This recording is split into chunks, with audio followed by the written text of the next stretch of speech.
দাদা হুজুর কেবলার নামের মেহমানখানাতে যদি মদ খায়, শরাব খায় এবং 2 নম্বরই কাজ করে, তাহলে কিন্তু আমার আপনার বদদোয়া লাগবে না। এটা মুজাদ্দিদে জামান পীর আবু বকর সিদ্দিক রহমতুল্লাহ আলাইহির তানার বদদোয়ায় শেষ হয়ে যাবে। এটা হলো এনার্জি ড্রিঙ্কস। মসজিদের ভিতরে রফিক হালদার যে হার্বাল লাইফের যে এক্সারসাইজ করছে, ওটা কোনোদিন মসজিদের মধ্যে নয়, একটা রুমের মধ্যে একটা আছে। এবং এটাও আমি শুনেছি নামাজের পার্টির মধ্যে নাকি এটাকে এক্সারসাইজ করছে বা ড্যান্স করছে, এরকম করছে। কোনো দিন নয়। ওখানে এক্সারসাইজ করতে গেলে শুতে হয়, ওখানে অনেক রকম এক্সারসাইজ আছে। ওখানে একটা করে যে যার একটা থাকে, কার্পেট মতো থাকে, সেই কার্পেটের মধ্যে বসে বা দাঁড়িয়ে সেখানে এক্সারসাইজগুলো করতে হয়। ওটা নামাজের মুসাল্লা নয়, নামাজের পার্টিও নয়, এবং নামাজ ঘরও নয়। একটা ব্যক্তি আছে, এমনও আছে জাঙ্গিপাড়ার বিধায়ককে নিয়ে সমালোচনা করা, ক্যানিংয়ের শওকত মোল্লাকে নিয়ে সমালোচনা, একে নিয়ে সমালোচনা, ওকে নিয়ে সমালোচনা। যে ফুরফুরা শরীফে মুখ্যমন্ত্রী মমতা বন্দ্যোপাধ্যায় আজ থেকে প্রায় 1 বছর হলো তিনি আমাদের ফুরফুরার মেহমানখানা একটা উদ্বোধন করেছেন। সেই মেহমানখানায় আসাম থেকে এবং সারা রাজ্যের বহু মানুষ এখানে আসেন, এসে থাকেন, থেকেও গেছে। এবং ফুরফুরা শরীফে যেই জায়গাটা মেহমানখানা আছে, সেই মেহমানখানাটা দাদা হুজুর কেবলা রহমতুল্লাহ আলাইহি মাজার শরীফ থেকে প্রায় 1 কিলোমিটার কি 1.5 কিলোমিটার হবে, 1 কিলোমিটার একটু বেশি হতে পারে। ওরই জন্য মানুষের একটা আনাগোনা বেশিরভাগ থাকে যে দরবার সংলগ্ন, মাজার শরীফ সংলগ্ন। এবং সেখানে যে মুসাফিরখানাটা আছে, সেখানে মানুষ গিয়ে থাকছে, হুজুরদের মাজার শরীফ জিয়ারত করছে এবং পীরের আওলাদদের সঙ্গে যার যেরকম সাক্ষাৎ করা সেইভাবে সাক্ষাৎ করে যে যার দোয়া নিয়ে এখান থেকে যাচ্ছে। এবং সেই জায়গাতে আজকে একটা, আমরা প্রত্যেকেই জানি হার্বাল লাইফ বলে একটা প্রোডাক্ট আছে। সেই প্রোডাক্টের মাধ্যমে আমি নিজেও, আজকে আপনারা দেখতে পাচ্ছেন, আমি নিজেও কিন্তু হার্বাল লাইফটা খাচ্ছি। এটা হলো এনার্জি ড্রিঙ্কস। এটা 2-3 বার করে খেতে হয় এবং এর জন্য শরীর সুস্থ থাকে, ভালো থাকে। অনেক আমরা রোগাক্রান্ত আছি, তারা আমরা সুস্থ থাকি। এরই জন্য আজকে, এবং প্রত্যেকেই জানবেন শরীরকে সুস্থ রাখতে গেলে এক্সারসাইজের দরকার আছে, ব্যায়ামের দরকার আছে। সেগুলো আজকে আমাদের মেহমানখানায় একটা রুম নিয়ে রফিক হালদার বলে যে আমার ভাই, তিনি যে সেখানে একটা এক্সারসাইজ ঘর খুলেছে, সেখানে এক্সারসাইজ করেন এবং করায়। এটা খুব ভালো জিনিস, এটা কোনো খারাপ জিনিস নয়। কোনোদিন এটা আমি কোনোদিন যে বলেছে আমি কোনোদিন মেনে নেব না যে মসজিদের ভিতরে রফিক হালদার যে হার্বাল লাইফের যে এক্সারসাইজ করছে, ওটা কোনোদিন মসজিদের মধ্যে নয়, একটা রুমের মধ্যে একটা আছে। এবং এটাও আমি শুনেছি নামাজের পার্টির মধ্যে নাকি এটাকে তারা নাকি এইভাবে এক্সারসাইজ করছে বা ড্যান্স করছে, এরকম করছে। কোনো দিন নয়। ওখানে এক্সারসাইজ করতে গেলে শুতে হয়, ওখানে অনেক রকম এক্সারসাইজ আছে। ওখানে একটা করে যে যার একটা থাকে, কার্পেট মতো থাকে, সেই কার্পেটের মধ্যে বসে বা দাঁড়িয়ে সেখানে এক্সারসাইজগুলো করতে হয়।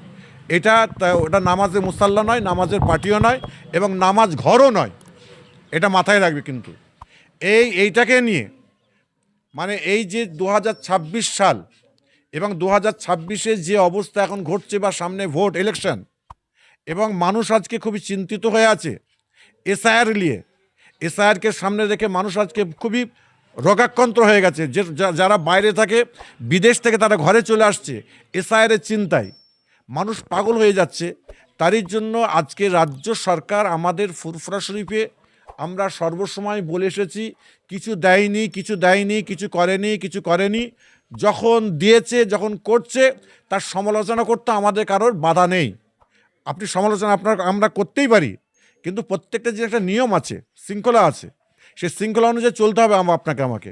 ওরই জন্য বলবো যে আজকে বিশেষ করে মেহমানখানাতে যেরকম 2 নম্বরই করছে, অমুক করছে, তমুক করছে বলছে, কোনো রকম আজকে সারা বাংলার মানুষকে আপনাদের মিডিয়ার দ্বারা আমি বলে দিতে চাইছি, কেউ কোনো রকমভাবে খারাপ কাজ করেনি। এবং মেহমানখানা দাদা হুজুর কেবলার নামে, যদি কোনো ব্যক্তি দাদা হুজুর কেবলার নামের মেহমানখানাতে যদি মদ খায়, শরাব খায় এবং 2 নম্বরই কাজ করে, তাহলে কিন্তু আমার আপনার বদদোয়া লাগবে না। এটা মুজাদ্দিদে জামান পীর আবু বকর সিদ্দিক রহমতুল্লাহ আলাইহির তানার বদদোয়ায় শেষ হয়ে যাবে, অবশ্যই শেষ হবে। কারণ তিনি ছিলেন একজন জামানার মুজাদ্দিদ। আর ফুরফুরা শরীফকে নিয়ে যারা রাজনীতি করে তারা কিন্তু এই ফুরফুরা শরীফকে রাজনীতি করবেন না। ফুরফুরা শরীফ একটা আপনার জায়গা, তীর্থস্থান জায়গা। এই জায়গায় মানুষ আসে তাদের নিজের আত্মাশুদ্ধির জন্য। এখানে কোনো দিন আমরা রাজনীতি করতে কাউকে দেখিনি, আর এর আগেও দেখিনি, এখনও দেখব না। কিন্তু ফুরফুরা শরীফ যারা আসছেন, যেটা আমাদের এখানকার বিধায়ক স্নেহাশিস চক্রবর্তী 15 বছর আছে এখানকার, এবং তিনি একজন ক্যাবিনেট মন্ত্রী, তিনি একজন ভারপ্রাপ্ত আপনার পরিবহন মন্ত্রী, সে মন্ত্রী, এবং তিনি আমাদের এখানে অবশ্যই আসে। আমরা অবশ্যই তানাকে শ্রদ্ধা করি, ভালোবাসি, তিনি আমাদের ঘরে ভালোবাসেন।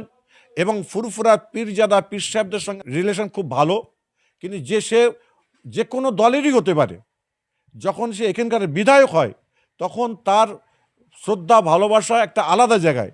এবং বিশেষ করে স্নেহাশিস চক্রবর্তী বলেছেন, এবং যতগুলো এখানে আসেন আমাদের ফুরফুরা ডেভেলপমেন্ট যেসব এগুলো আছে, তারাও এসে আমাকে বলেছে যে আমরা এই জায়গাতে কোনো দিন রাজনীতি করতে আসি না। এই জায়গাতে আমরা তীর্থস্থানে যখন আমরা ঢুকে পড়ি, ফুরফুরা শরীফ মানে একটা সাধারণ মানুষ, একটা যে কোনো মুসলিম, হিন্দু, খ্রিস্টান, বৌদ্ধ, যে কোনো ধর্মের মানুষের প্রত্যেকের অধিকার আছে পীর বাবার দরবারে এসে দোয়া দেওয়া, দোয়া চাওয়ার। তারই জন্য এইটাকে নিয়ে যে কেউ যদি রাজনীতি করে এটা ভুল করছে, এবং এই চিন্তাভাবনাটা খুবই বাজে জিনিস। তারই জন্য বলবো, আজকে আপনাদের মিডিয়ার দ্বারা আমি বলতে চাইছি, ফুরফুরা শরীফ আর মাত্র কয়েকটা মাস পরেই ভোট আসছে, এবং বিশেষ করে 21 তারিখে এসআইআরের যে আপনার লিস্ট বেরোবে, এই লিস্টের জন্য আমরা অনেকে চিন্তিত হয়ে আছি। এবং মার্চের 1-2 তারিখ করে ভোট ডিক্লেয়ার হবে। এই সব নিয়ে আপনারা মাতামাতি না করে, রাজনীতি না করে, আপনারা যেরকম আছেন সুস্থভাবে থাকুন, ভালো মনের মানুষ হয়ে থাকুন, নিশ্চিন্তে থাকুন। এবং আজকে আমাদের রাজ্য সরকার যেভাবে আমাদের পশ্চিমবাংলাটাকে শান্তপ্রিয়ভাবে রেখেছেন, আলহামদুলিল্লাহ, এতে আমাদের আমি নন পলিটিক্যাল হিসাবে বলছি, আমাদের এখানে কোনো রকম কারোর কষ্ট, ব্যথা, বেদনা এখানে কিছু নাই। কেন জানেন? একটা ব্যক্তি আছে, এমনও আছে আজকে এইখানকার আমাদের জাঙ্গিপাড়ার আপনার বিধায়ককে নিয়ে সমালোচনা করা, ক্যানিংয়ের আপনার শওকত মোল্লাকে নিয়ে সমালোচনা, একে নিয়ে সমালোচনা, ওকে নিয়ে সমালোচনা। এতে আমরা সবাই পরিষ্কার হয়ে যাচ্ছে।